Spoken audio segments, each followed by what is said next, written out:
ନୟାଗଡ଼ରେ ବିଜେଡିର ସଦସ୍ୟତା ଅଭିଯାନ ଆରମ୍ଭ। ଆଜି ନୟାଗଡ଼ ବିଜୁ ଜନତା ଦଳ କାର୍ଯ୍ୟାଳୟଠାରେ ନୟାଗଡ଼ ଜିଲ୍ଲା ବିଜୁ ଜନତା ଦଳ ସଭାପତି ଦଶପଲ୍ଲା ବିଧାୟକ ରମେଶ ଚନ୍ଦ୍ର ବେହେରାଙ୍କ ସଭାପତିତ୍ୱରେ ଜିଲ୍ଲା ସ୍ତରୀୟ ବିଜୁ ଜନତା ଦଳର ସଦସ୍ୟତା ଅଭିଯାନ କାର୍ଯ୍ୟକ୍ରମ ଆରମ୍ଭ ହୋଇଯାଇଛି।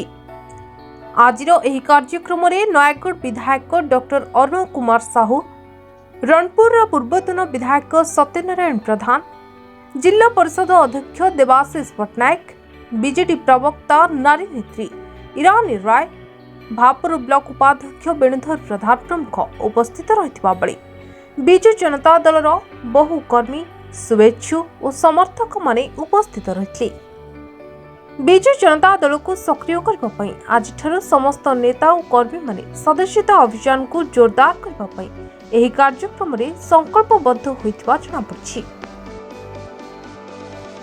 मोर जी आज जो प्रोग्राम है सभ्य संग्रह ये उपरे मोर जिते दूर आशा बहुत परिमाण हेबे कहीं जो मैंने लोक टे धीमे पड़ी इलेक्शन टाइम रे से अबिका सब आउ थे फेर आउ थे एग्रेसिव हो जाइए। मत लगुच से बहुत बहुत बहुत मात्रा मेंबरशिप हम।